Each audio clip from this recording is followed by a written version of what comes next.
Halo, jumpa lagi. Mari kita belajar bersama.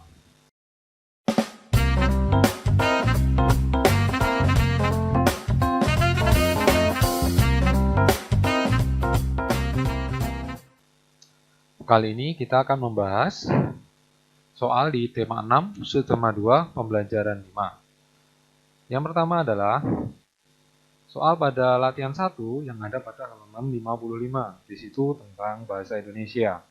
Soal pertama, manakah imbuhanmu berikut yang intransitif? Kalau kamu ingat, intransitif itu adalah kata kerja yang tidak membutuhkan predikat. Kamu simak A, B, C, dan D itu polanya ada yang berbeda. Kamu cari yang tidak ada predikatnya. Nah, setelah kamu lihat di situ yang B adalah soal yang jawaban yang tanpa ada predikatnya. Karena Risa sebagai subjek, menyanyi sebagai objek, dengan gembira itu termasuk keterangan. Jadi, kata kerja intransitifnya ada pada kata menyanyi. Nomor 2, tanda baca yang dipakai untuk mengapit petikan langsung yang berasal dari pembicaraan adalah yang dipakai biasanya adalah tanda petik. Yang nomor 3, kalimat yang terdiri atas dua kalimat tunggal disebut, jadi dua kalimat yang disusun jadi satu, itu disebut dengan kalimat majemuk. Nomor 4, selain melakukan kegiatan sosial, PMR juga memberi penerangan tentang pentingnya tolong-menolong. Donor darah artinya, donor darah bisa kamu baca pada paragraf yang ada di halaman 54. Nomor 5, fungsi dan pemakaian titik koma adalah, fungsinya dari pemakaian titik koma itu mengganti kata hubung untuk memisahkan kalimat yang setara pada kalimat majemuk. Nomor 6, tuliskan kalimat tersebut dengan ejaan yang benar. Kalau kamu amati, ingat yang perlu dirubah pertama adalah huruf A, ada kata pada A kata Andi, karena nama orang. Kemudian latihan, itu L-nya harusnya huruf kecil, bukan huruf kapital. Kemudian di sekolah, sekolahnya huruf S-nya harusnya huruf kecil. Nomor 7, jelaskan yang dimaksud dengan amanat dalam drama. Pengertian amanat dalam drama adalah pesan yang ingin disampaikan pengarang kepada penonton atau pada yang membaca. Nomor 8, tulislah peribahasa yang tepat untuk kalimat tersebut. Peribahasa yang tepat adalah di mana bumi dipijak, di situ langit dijunjung. Artinya kita harus menghargai budaya ataupun kebiasaan di tempat kita berada. Berikutnya, latihan 2 halaman 56. Sebelum mengerjakan latihan 2, ada baiknya kamu mengerjakan kegiatan 2 terlebih dahulu. Kamu siapkan korek api, 1 batang lilin, dan penggaris. Ketiga barang itu pastinya mudah didapatkan di rumah kamu. Ikuti cara kerjanya, kemudian jawablah pertanyaan nomor 4, 5, 6, dan 7. Sesuai dengan apa yang kamu amati atau yang kamu kerjakan. Jangan dibuat-buat. Kalau memang hasilnya seperti itu, ya tulis hasilnya sesuai dengan yang kamu lakukan. Kemudian kita lanjut ke latihan 2. Nomor 1, cahaya matahari digunakan oleh tumbuhan hijau untuk membuat makanan pada proses. Karena tumbuhan hijau itu dapat membuat makanannya sendiri yang disebut dengan fotosintesis, yang dibantu oleh sinar matahari untuk memasak makanannya. Nomor 2, di bawah ini termasuk contoh perpindahan panas secara radiasi. Radiasi itu perpindahan tanpa adanya zat perantara. Ini yang paling tepat adalah yang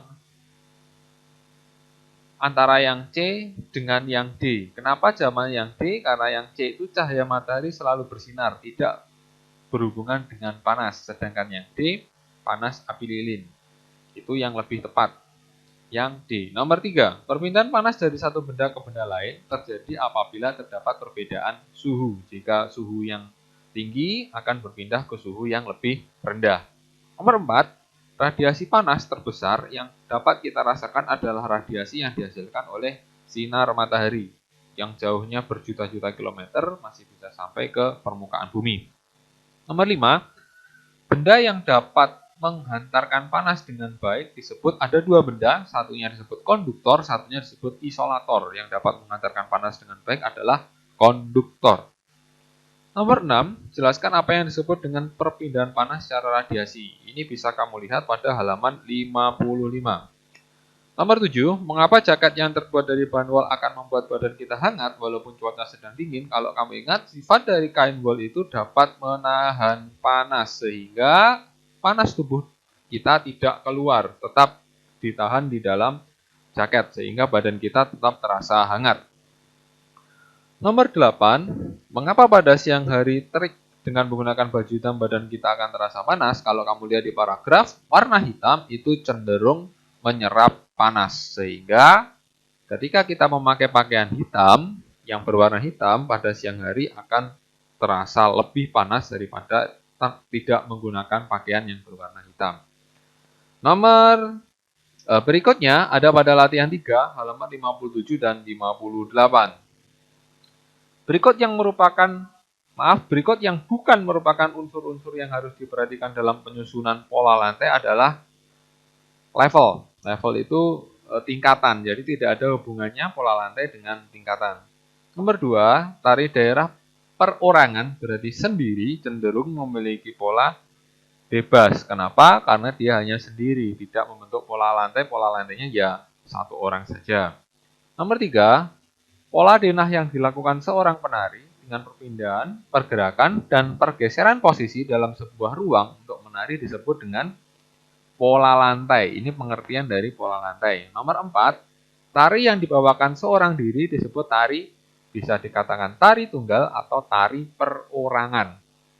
Nomor 5, pola lantai pada tarian serimpi tersebut adalah kalau kamu lihat itu ada 4 orang membentuk pola segi 4. Pengembangan dari pola lantai lurus. Nomor 6, sebutkan pola lantai pada tarian. Ini ada banyak sekali, silakan kamu sebutkan 3 saja. Satu saja, sebutkan fungsi pola lantai pada tarian, memperindah pertunjukan karya tari. Ini adalah fungsi utama pada pola lantai. Nomor 7, menceritakan tentang apa tari Bambangan Cakil. Ini menceritakan perang antara kesatria melawan raksasa. Nomor 8, sebutkan macam-macam pola lantai. Ini ada berbagai macam, kamu sebutkan 3 saja. Ada yang vertikal, horizontal, diagonal, lengkung, dan sebagainya. Ada yang lingkaran, dan seterusnya. Demikian pembahasan pada tugas di Cerdas Tangkas kali ini. Semoga bermanfaat. Selalu tetap semangat belajar, dan sampai jumpa.